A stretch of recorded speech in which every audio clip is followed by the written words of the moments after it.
Nate, you're on mute. Nate, you're muted.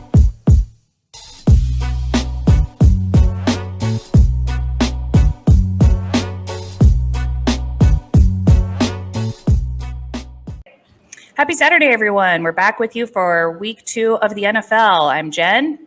And I'm Nate.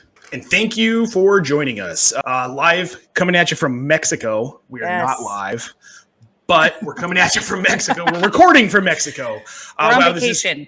We're on vacation, but we're dedicated and we're still here for you. So, you know what? Let's get into it. No need to wait. Okay, let's roll. All right, first up, we've got Denver at Jacksonville. Well, after the mess we saw in Jacksonville last week, we think it's safe to say that outside of Trevor Lawrence, DJ Chark, and Laviska Shenault, there isn't much upside here. James Robinson only grabbed 5 carries last week to Carlos Hyde's 9, and starting either is kind of a risk. The same can be said for Chark. All 3 will be touchdown dependent, and with this rough Denver defense, will they even score once? We don't know. That's a good question. In PPR, we like Viska and his 7 catches on 10 targets last week. And Chark led the team in targets with 12, but managed only 3 catches. So kind of a crapshoot there. And that's concerning. 3 catches on 12 targets. You're probably going to start him, but just know you might not get much production out of him. It might be a dead spot in your lineup. Yeah. Okay, so now for the Broncos. It's appearing that Teddy Bridgewater may not be as risky of a play as we thought. His 264 yards and 2 touchdowns were good for 20 fantasy points in week 1, making him a solid super flex play if you had him. We expect more of the same this week, even minus Jerry Jeudy, who went to IR with that nasty high ankle sprain. Fortunately, it wasn't worse. Looked a lot worse. Look for Tim Patrick to have an expanded role now, as well as KJ Hamler. Sutton is still someone you should hold off on as they slowly working back into the offense after that ACL tear last season. Noah Fant was second on the team in targets last week, and we should probably see that trend continue. Melvin Gordon outscored expectations, but remember, that was with a 70-yard touchdown run. That accounted for most of his points. It was not that it wasn't a great run. As Broncos fans, we love to see it, but just be aware, it was a one-play boon for him. It was for the most part. Looking at past Gordon performances, you know? Yep. Jamal Williams led the team in carries. I really like him a lot against Jacksonville because, their defense is absolutely putrid. They give up 37 points to a really, really poor Houston team that we'll get to here in a little bit. So let's move on to New Orleans and Carolina. Jen, why don't you take this one away? Yeah, so New Orleans, Jameis Winston, smash play. He looked phenomenal against Green Bay last week, and it wasn't a fluke. I think we're finally seeing him turn into what we thought he could have been in Tampa. Alvin Kamara is an obvious go. Tony Jones was serviceable last week with 11 carries for 59 yards, but he really needs a touchdown to make a splash. It's unlikely he gets that chance with Kamara around, and there are just too many questions with the other receiving options to feel comfy with any of them unless you're in a pinch. Juwan Johnson, though. Juwan Johnson came out of the gates, had 2 touchdowns last week, and this week tells us if that's a trend or a fluke. We recommend holding and benching for now. Yeah, with Adam Troutman there, we're just going to have to see. You can start him, but don't expect a ton out of him. If you get something out of him, awesome. If you don't be disappointed. Yeah. With that said, let's move on to Carolina, where we've got Sam Darnold looking much better than he did in New York, and it appears to possibly have been a victim of Adam Gase all along. Which is what we thought. Which is what we all thought, but it's nice to be proven correct. We like that. Christian McCaffrey is obviously a start. DJ Moore's a guy we think you should be starting. Robbie Anderson is a good flex play if you have him, but he's going to need a touchdown to be relevant if last week was really any indication. And outside of those 4, there's not a whole lot to talk about in Carolina. So let's move on to Cincinnati and Chicago. Okay. Let's, start with Cincy, which I think there's a lot to like here. Joe Burrow looked great last week against Minnesota in their overtime win. I definitely fire him up. The drop concerns for Jamar Chase melted away as he went for 101 yards and a touchdown on 5 catches. So that was really good to see. T. Higgins was a clear wide receiver 2 with 4 catches, 58 yards and a touchdown. Joe Mixon went off. Much to my surprise. Yeah, much to your surprise. With 29 carries for 127 yards and a touchdown, along with 4 catches for 23 yards. Tyler Boyd feels like an afterthought now, and the tight end position is a non-factor. Start Joe Burrow, Mixon, Chase, and Higgins, all with confidence. Yep, those 4 guys are definite goes. Outside of that, you're right. there's no one else to talk about. No. So we're going to move on to Chicago, and Chicago is Chicago. Thanks, Matt Nagy. Andy Dalton was as vanilla as expected. No touchdowns, and they threw a pick. Justin Fields snagged a rushing touchdown. That's not enough to start him, and we're going to need to see more. David Montgomery was money with 108 yards and a touchdown, which I was excited to see because I've really turned a corner on him. We love Allen Robinson and Darnell Mooney, but with Andy Dalton as their quarterback, their ceiling is just too low to play unless you have to. Neither receiver eclipsed 50 yards receiving week 1. That's a concern. Neither had a touchdown. That's a concern. Robinson had 6 catches and Mooney had 5, which is good for PPR, but the yards just weren't there. I think it's fair to say if you're going to start one of them, it's going to be Robinson over Mooney right now. Definitely start David Montgomery. Otherwise, I think we can say steer clear of Chicago players if you can. Cole Kmet, tight end position is pretty thin, so you're probably starting him if you got him. Outside of that, I think let's move on to Houston and Cleveland. Okay. Houston's just bad. Sure, they beat Jacksonville, but Jacksonville has a horrible defense. Tyrod Taylor, Mark Ingram will not repeat their week 1 performance, and you can probably bank on that. Brandon Cooks is startable, but we don't feel great about it. And Cleveland has an exceptional defense, so probably Houston will be getting shut down this weekend. We'll see, but that's kind of a gut feeling there. I would be shocked if Houston had any fantasy relevance this week, including Brandon Cooks. But, remains to be seen. We're recommending leave him on your bench. Yep. Now for Cleveland. Cleveland was impressive in the first half against KC last week. Baker Mayfield was efficient and she looked nice. He looked really good. He's going to look really nice in your super flex slot this week. Jarvis Landry is a quality play again this week as well. Nick Chubb should have a field day again against his terrible Houston defense. Kareem Hunt looks to be more involved this week as well. He's a decent pivot if you need him. I'm not starting him over a lot of guys I have, but if you need him, you can use him. Anthony Schwartz looked good last week, but he's not someone you should be starting over anyone you drafted early. Last week was a one-time deal. I don't know that he's going to be relevant again, but you don't know with Odell Beckham Jr., who's been ruled out. Make sure you've got Odell Beckham Jr. in your IR slot. And David Njoku looked pretty solid at tight end last weekend. I think he's probably going to look solid again this week. So, again, with that lack of tight end depth, probably fire up Njoku. Yeah, I agree. All right, let's move on to the Rams at Indy. Do you want to take the Rams? Do you want to go? Yeah, Indy? I'll take the Rams. Okay. So the Rams are going to be a force this season. Matthew Stafford looked amazing. 300-plus yards and 3 touchdowns. Cooper Kupp is a no-brainer start at wide receiver as well. He really established himself as Stafford's number 1 target. He had 7 catches for 108 yards and a touchdown. Robert Woods also grabbed a touchdown, but he only had 27 total yards on 3 catches. So that's a little bit concerning with his ADP, average draft position. Van Jefferson had a few electric catches and also grabbed a touchdown. Still going to be a risky play because it was only 3 catches. Daryl Henderson looked great, but could be risky with Sony Michel having another week under his belt in LA. We're going to have to see. Yeah. Sony Michel's trending. Yeah, he's trending down, though. Yeah, and that's kind of the way I think it's going to go. But with Sean McVay, you never know. So You never know. I think what we're saying here, I think you agree with me, Jen. Start Stafford. Start Cooper Kupp. Start Robert Woods, Jefferson, and Henderson with caution. If you can go another direction with those 3 guys, you should probably do it. Tyler Higbee needs a touchdown to be relevant enough to start over a lot of other tight ends. So, play at your own risk. I'm starting Higbee because I have to. You have to. Yeah. Right. Yeah. So over to Indy. He was decent. 251 yards, a touchdown, but he's on your bench, barring an absolute need to put him in. If you don't have anyone else, go ahead and throw him in there. But if you've got another option, I'd bench Wentz this week. Nyheim Hines and Jonathan Taylor equal each other in the passing attack last week with 6 catches each. Jonathan Taylor led the backfield with 17 carries, but only had 58 yards to show for it. Wah, wah. Zach Pascal led the receiving core in fantasy points last week, but that was mostly due to his 2 touchdown catches. Can he replicate it? Maybe. I don't know. It's kind of risky. Michael Pittman should be more involved in week 2, but given that the Rams defense is one of the best in football, probably would be nervous firing any of these guys up this week unless you have to. That should be our new catchphrase. unless you have to. 32 Unless and you have 32 to. fantasy, unless you have to. I love it. Now we have a catchphrase. Mhm. That's fantastic. So I think now it's time to move on to Buffalo at Miami. Okay.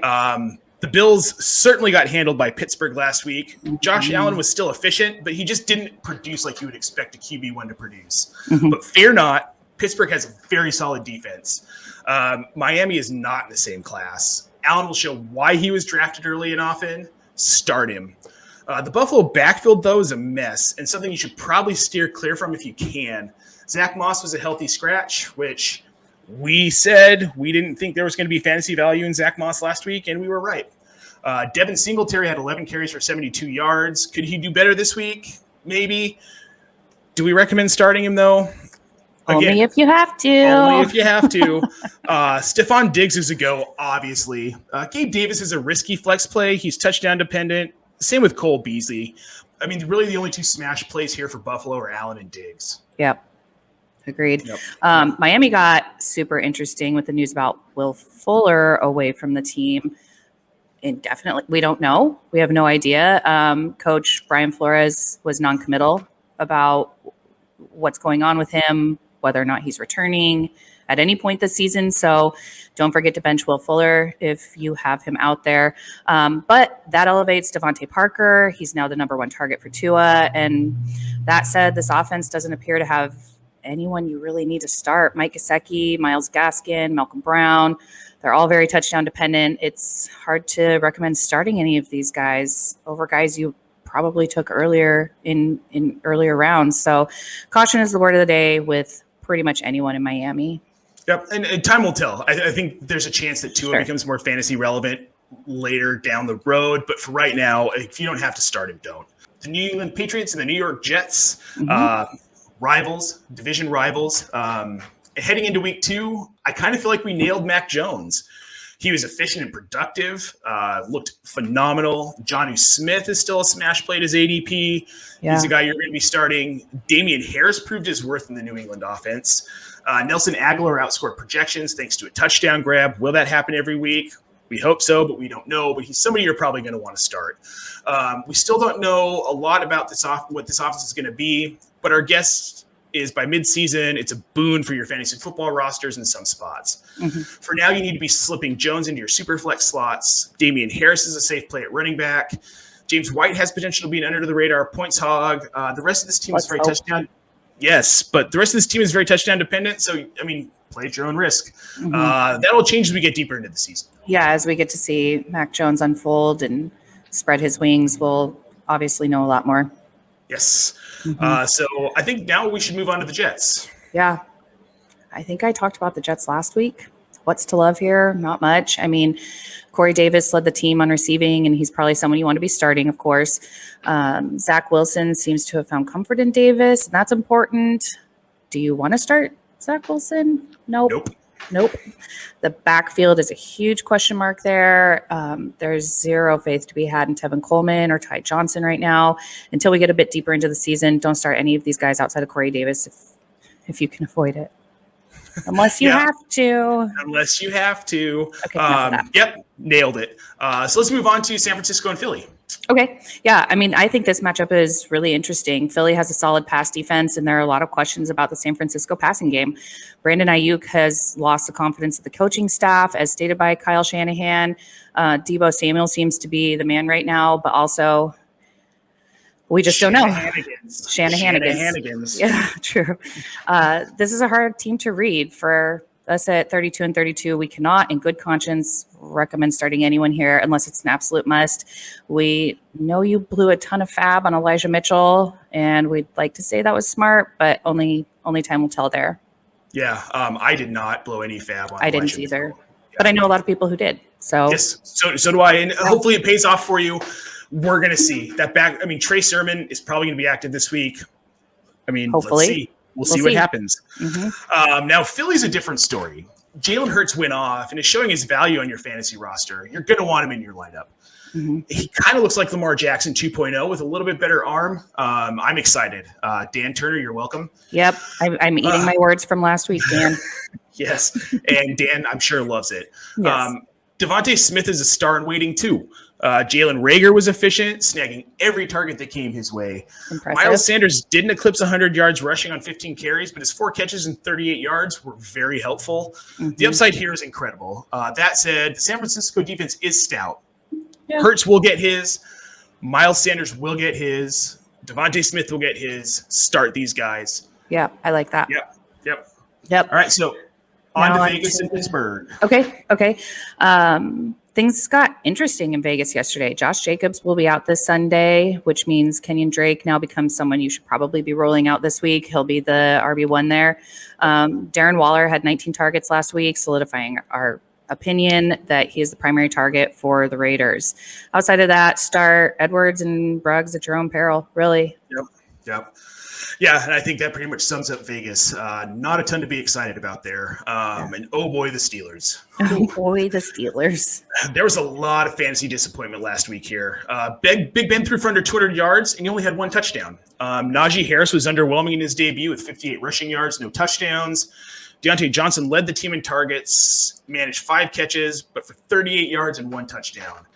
Vegas's defense isn't great. Those numbers should increase for Pittsburgh, but not enough to make any of these guys a smash play. I think caution is really the word here with Pittsburgh. Yeah. What are you doing with Big Ben? Is he a for sure start this week? I don't think so. I don't think so. 98% of the experts would disagree with you there. I mean, they probably would, and that's fine. I'm going to go against consensus here and say that if you've got another option, probably start that other option.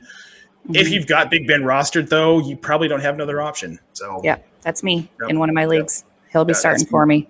Yep, me too. Yep. All right, so let's move on to Minnesota and Arizona. I got to eat my words here a little bit. It's painful to say this. But you have to start Kirk Cousins. 350 yards and 2 touchdowns. That's a boon. Dalvin Cook is Dalvin Cook. He wasn't stellar, but you know he's going to do what he does. Amir Abdullah and Alexander Madison were not going to eat into his workload. The points will come, and this could be the week. So we're firing up Cousins, firing up Cook. Adam Thielen is a really nice play. He had 2 touchdowns last week.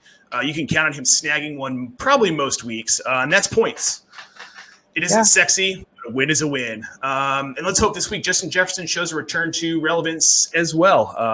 No guarantees, but guys like that are always going to get theirs. He had a rough week 1. It shouldn't continue in week 2. Let's hope. Yep, let's hope. Okay, so Arizona, on the other hand, is very sexy. Kyler Murray tossed 4 touchdowns last week. That's not going to be the case every week, but the upside is undeniable, really. There was concern about Rondale Moore eating into Christian Kirk's workload, but that wasn't the case last week, and it shouldn't be for most of the season. Kirk established himself as the wide receiver 2 behind DeAndre Hopkins, and that means something. I mean, start both of them. If you've got both, if you've got one or the other, start them. The backfield is a lot less clear, though. Reservations here with James Conner and Chase Edmonds are real. We're not going to recommend starting either if you don't have to. So kind of to recap, Murray, Hopkins, Kirk. Start them. Feel good about that. Connor, Edmonds, not so much if you don't have to. So I think you hit the nail on the head there. So we're going to move on. And I'm not sure what happened in Hotlanta last week. I was really high on this offense. And apparently, at least for week 1, I was very wrong. Matt Ryan was a dud. Kyle Pitts was too. Rookie, growing pains, get it. Thought he was going to do better. He didn't. Mike Davis dominated the carries in the backfield, but really had nothing to show for it. Calvin Ridley was the only player here that had any real quantifiable value last week, and even that was suspect. And now in week 2, facing the Super Bowl winning Tampa Bay defense, there isn't much here you want to fire up this week with confidence. Could one of them pop off? Sure. But it's really risky. Really risky. Yeah. And now for a completely different story.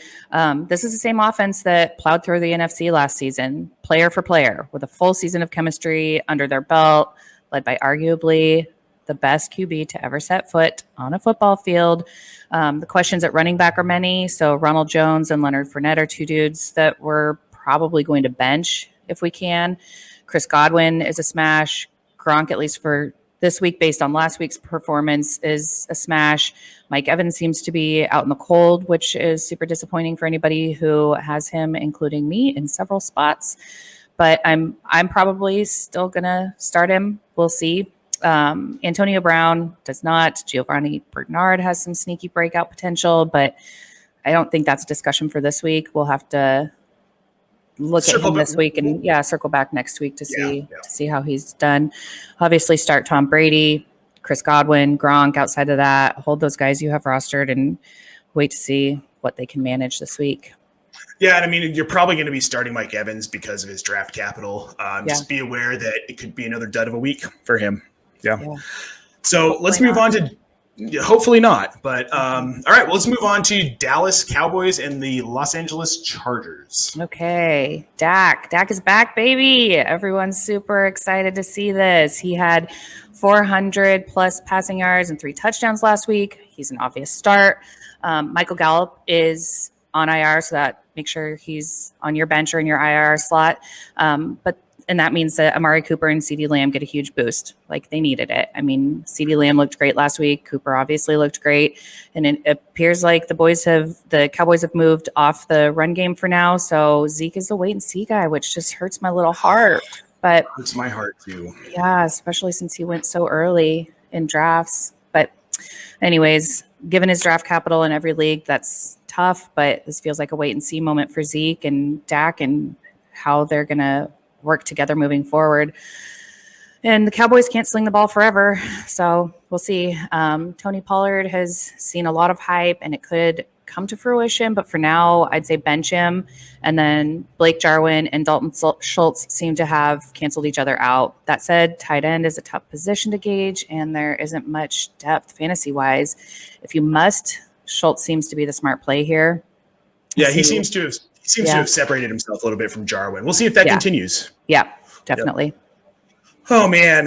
Now, what happened to our receding running back, Austin Eckler? No targets last week, not one. He did manage 15 carries for 58 yards and a touchdown, so he did get you some points. Yep. But you really need more out of someone going in the first 2 rounds of your draft. Yes. Don't panic, though. It's going to come. When? Hopefully this week against Dallas. You can't not start him. You just have to get it on with Justin Herbert and Keenan Allen. Mike Williams almost matched Allen's production last week. And as long as he stays healthy, he's a go. Sure. Jared Cook appears to be a good start at tight end, but he's extremely touchdown dependent. Again, that's where his points came from last week. Should Eckler miss this week or be limited, which there's no indication he will be, don't fall into the Larry Roundtree trap. He really isn't worth giving up a viable bench player to roster. Agreed. Yeah. So let's get on to Tennessee and Seattle. Okay. Underwhelming would be the best word here. We had high hopes for this offense heading into the season, where they slightly crush in week 1, but it's week 1. Mike Vrabel won't allow this to continue despite lackluster performances from Derrick Henry, A.J. Brown, Julio Jones. And you have to trust that all 3 of those guys will produce. They're studs. They don't have a place on your bench. You have to be starting them if you have them. We all drafted them early on, so I see no reason to start them last week. I don't know. It was a little bit of a fluke, but outside of those guys and Ryan Tannehill, who will be fine and very relevant moving forward, that's pretty much all I've got on Tennessee, unless you want to add anything, Nate. No, you're spot on. You're starting Henry, you're starting Brown, you're starting Julio Jones, you're starting Ryan Tannehill. Outside of that, there's nothing to talk about here. Yeah. So let's move to Seattle. They're exactly who we thought they were. Russell Wilson cooked 4 touchdown passes. He was money. He's going to keep doing it week in and week out until we get to the back half of the season. Tyler Lockett got fed. He did better DK by a touchdown. Both Lockett and Metcalf have to be a go and in your starting lineups on Sunday. Same with Chris Carson. Rashad Penny's hurt again. And his backfield is Carson's for the taking. Gerald Everett is touchdown dependent, but I think he's worth running out there this week because Russ seems to like him. Yep. Okay. Let's see. Let's round this out. We've got Kansas City at Baltimore, Detroit at Green Bay. Those are our last 2 matchups we need to talk about. Let's talk about Kansas City and Baltimore first. Yeah, let's hit that one. I mean, Kansas City is the same old story. You're starting Mahomes, Kelsey, Hill. Outside of that, there's little fantasy football relevance here. Clyde Edwards-Helaire was a dud as expected, or as we predicted, even though everyone loves him. We at 32 and 32 may have said don't start him last week. We definitely did. We definitely did. Not to say we told you so, but there you have it. Mecole Hardman had 3 targets, and the chances that increases are very slim. Second easiest team to cover this week outside of Houston, I think. Yeah, and this is going to be every week. We know what Kansas City is. They've been the same thing for 3 seasons. Yep. So, yeah, there you go. Mahomes, Kelsey, and Hill. There's your fantasy relevance in Kansas City. Yep. Now, Baltimore's a different story. Lamar Jackson actually showed a little more prowess in the passing game than we saw last season, which was fantastic. Sammy Watkins was week 1 Sammy Watkins, like he is every year. But don't expect a replication of his 4 catches for 96-yard stat line until we get to week 1 of 2022. That's the next time I will probably tell you to start him unless something changes drastically. Tyson Williams had a great week in his new RB1 role. Could he be this year's James Robinson? He could be. I'd roll him out this week knowing that Le'Veon Bell is still a week or 2 away from having any impact. And if he has any impact, it's going to be minimal throughout the season. Marquise Brown could actually be serviceable this year, which is kind of a surprise, I think, to most of us. But make sure you're playing him in your flex. He's not a guy you want as a wide receiver 1 or wide receiver 2 at this point. That could change. We'll just have to see. Mark Andrews is the second best target on this team outside of Marquise Brown. If you have him, you're starting him because you drafted him early.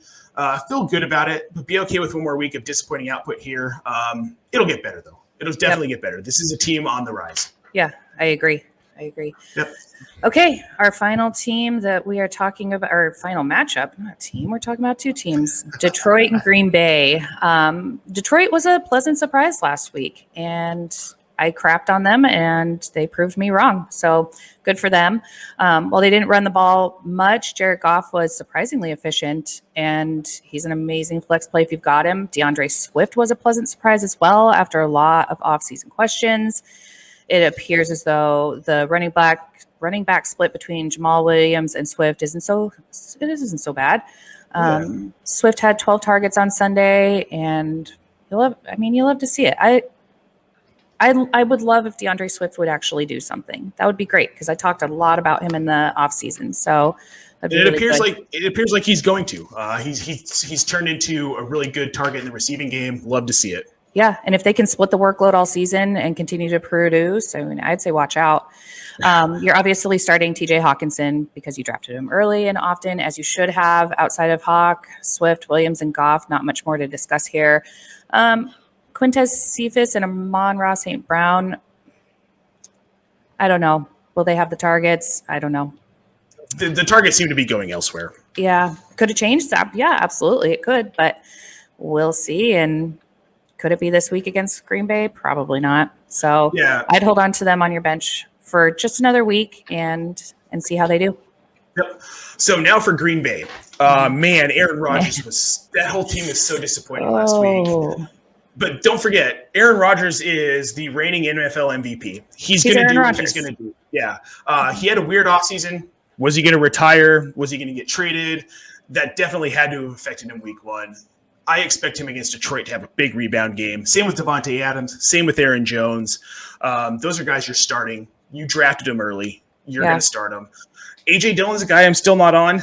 He's not showing that he's getting the goal line work. So unless that changes, A.J. Dillon's a guy that's probably staying on your bench and definitely on your bench this week against Detroit. Robert Tonyan, probably a good play at tight end. I like him at tight end. I think that he's going to probably grab a touchdown this week, and he's going to continue to get the passing work that he was known for last season that made him so fantasy relevant. And don't forget that he was once George Kittle's roommate. If that means anything, I don't know. When I found that out last season, I was really high on Tonyan. And I think Green Bay's mad. They're mad. Yep. They're embarrassed. And I think they're going to come out with a fury this week. Yes. This could be a shootout. This could be a high-scoring game. So, yeah, we're starting these Green Bay guys. Outside of A.J. Dillon, you're probably starting the guys you have. I don't think Marquez Valdez-Scantling is someone most people have rostered unless it's a deeper league. I do. You do. I do. One place. I think that's my orphan. I think that's my orphan team that I'm trying to rebuild in Dynasty, though. Yes. Amari Rodgers isn't someone you're going to start. Alan Lazard isn't someone you're starting. So, yeah, there we go, guys. I think we did this in under 30 minutes, actually. Wow, I think we did. Rocked it out of the park. Yeah, well, we can call this week 30 and 30 instead of 32 and 32. Oh, man. All right, guys. Well, we'll be coming at you next week again from Mexico. We're fortunate enough to be here for 2 weeks. So we will see you next week. Thanks for joining us. Nate, why don't you go ahead and tell us where they can find us and carry us out? All right, guys. Well, you can find us on Twitter at 32 and 32FF. You can find us on Instagram. You can find us on TikTok.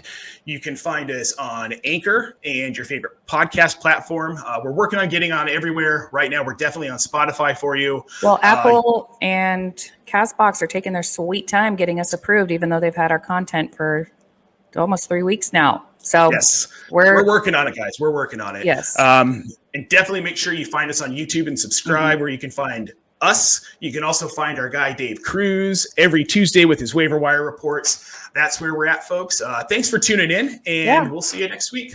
Bye.